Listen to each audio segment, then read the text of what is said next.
So thanks for coming. My name is Davies. This is my show. It's called The Carpark. Why is it called The Carpark? I hear you scream. The Carpark is a musical that I wrote and performed in 2019 at the Edinburgh Fringe Festival.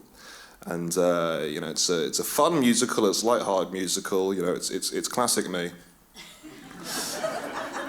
And this musical starts with a man that I knew a very, very long time ago. Walking down the street with my dad, he holds my hand, I look up, it's not my dad, it's just a random man, he puts me in a van.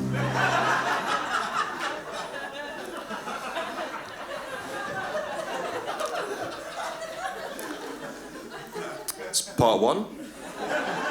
Part two, can I? The random man pulls off a mask, it's actually my dad. We both laugh and drive off down the road to an orphanage. He spots me for a bike.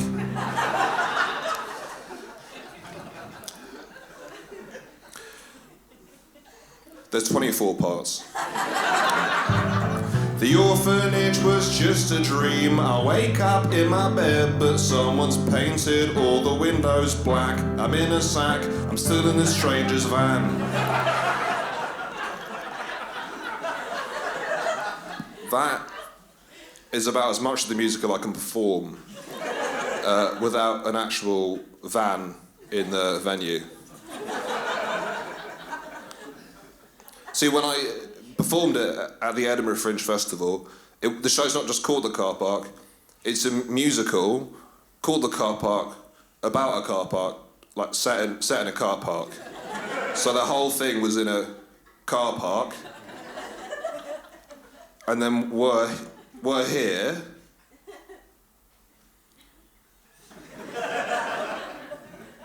and we're not in a car park. I don't know what to say. I can't. Do you understand? There's no car park. We're not in a car park. We're in a theatre, a lovely theatre that's ruined everything. Do you understand what I'm saying? What's your name? Julian. Let's imagine you were organising this comedy special. Let's say you were in charge. Let's imagine that you called me up maybe about a month ago and you said, "Huge, we loved your show, The Carpark." And I went, "The Carpark? The musical called The Carpark, about a car park set in a car park." You went, "That's the one. We'd love to record that for an hour's comedy special for the nice television. We'd love you to do that." And I go, "Oh, brilliant. I'll see you there. I'll see you in a month." When I turned up here at 2:00 today for my tech rehearsal, where do you imagine that I'd be performing? What kind of performance space do you reckon I'd be in? Sainsbury's car park. Sainsbury's. You're right, there's a car park out there, isn't there, Julian? There's a big old car park out there outside the venue. You know what, Julian? Maybe if you were organising this comedy special, there'd be more people on the fucking balcony. I can see 15 seats unoccupied on the back. We were going to film up there. No one's fucking turned up. You know what? There's probably 15 people in London somewhere, fucking in a car park, waiting for a musical to begin. This is a disgrace. This is the worst gig I've ever done in my whole... 24-part musical, gone. I'll read you out the other sections so you know what you could have been watching. Here we go. Part 4, Escape the Van. Part 5, Hide in the Park. Part 6, Seek Help from a Stranger. Could this be my dad?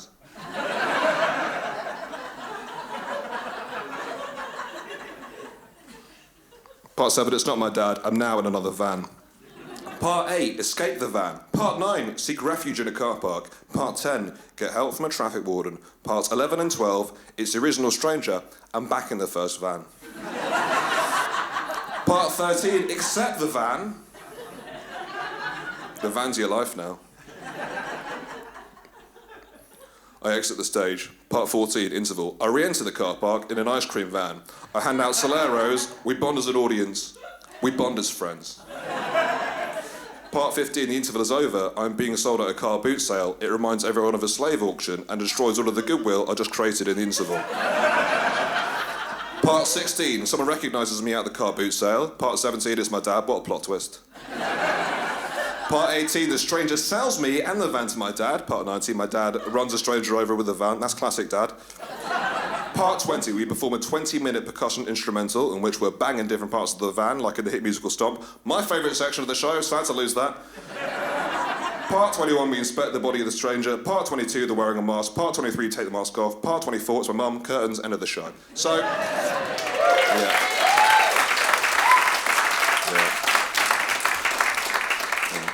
So instead of trying to write a new musical in the time given, instead I'm going to tell you my backstory, which is set in Taiwan, which is where I'm originally from.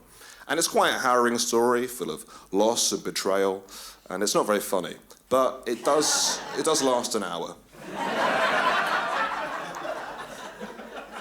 And I find that very difficult, not because I just find it very difficult to sort of talk about where I'm from and that kind of stuff, but also because, as someone who primarily writes musicals, I had to completely reinvent myself as a storyteller. But musicians reinvent themselves all the time. For example, do you know the band Daft Punk? Yeah. Well, don't speak for everyone. You know, if you're not familiar with Daft Punk, essentially they're two DJs who wear space helmets to make them seem more futuristic. Which I think is great. I'm quite like that as a comedian, you know. People say that about me. I'm quite futuristic. In the sense that, you know, I'm not funny now. But I could be funny. You know, in a bit. Get a lot of people telling me that I'm futuristic. I get a lot of fan mail telling me that I'm futuristic. I had an email just the other day. They said, we just want to let you know that when you stormed off, saying the crowd was terrible, the next comedian came on, and we couldn't stop laughing. And I'd be like, welcome to the future. That's a classic huge Davies payoff. But it's classic. It's classic. You know. Yeah, futuristic music was cool, man. Until one band came along, started doing their own dystopian song about the future. And that song ruined futuristic music forever. And that song went a little bit like this.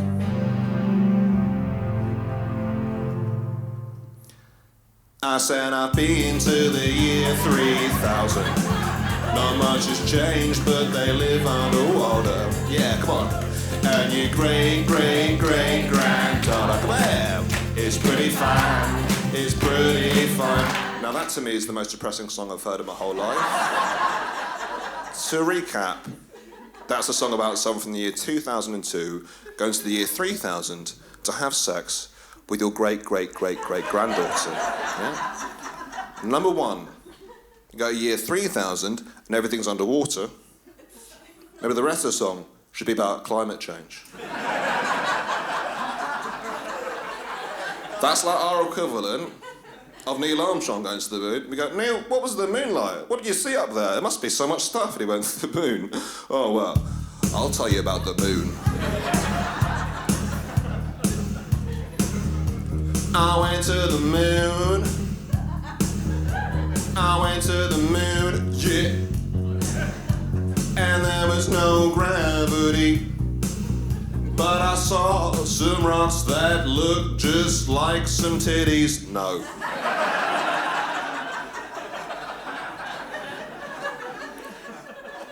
That's my great-great-great-granddaughter. You're talking about that, mate. You're going to sleep with my relatives, you've got to keep these things to yourself. I thought this was a fun song about time travel, not Russell Brand the musical. And for those of you who've not done the maths, for it to be possible in the year 2002 to even have a great-great-great-granddaughter in the year 3000, you're going to have to spread 1,000 years over 5 generations. That means, if she was alive, and I hope to God she was, mate,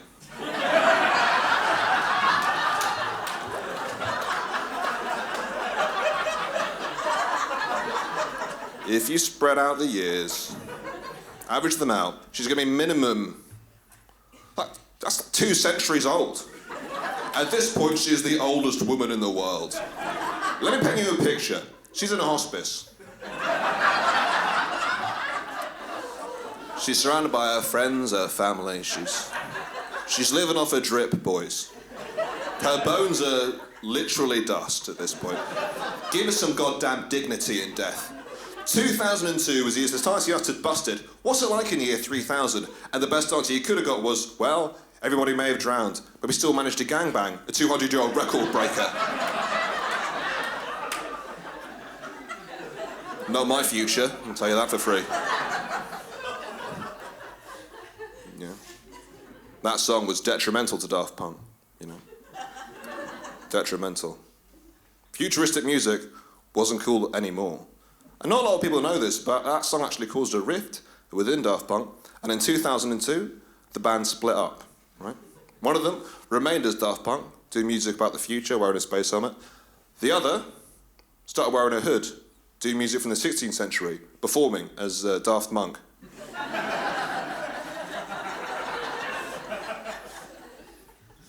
Do you like Gregorian chanting? Yeah? You do? Well, you love Darth Monk then, it's like this. Do you like it? Yeah. I think you might be the only one. Not a floor filler, I'll say that much. But top 5 favourite songs to put over a sacrifice, hands down. Hands down. The Gregorian chanting's not as popular as it used to be, you know? Darth Monk's doing a lot of smaller venues. You know, he's doing a lot of Tudor-themed weddings. Ever been to a Tudor-themed wedding? Yeah? You have? Yeah. You would remember. I mean, yeah. It's something that was a weird one, I think, yeah. Well, as you know, it sort of starts off like this.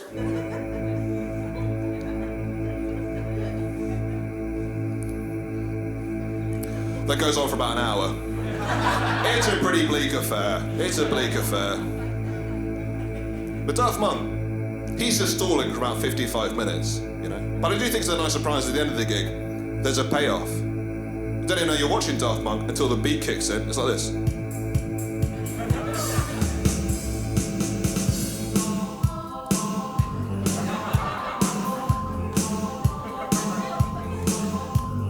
Praying harder, praying better, do it faster, makes us humble, praising him forever after, our worship's never over. Bit of Daft Monk there for you. Bit of Daft Monk.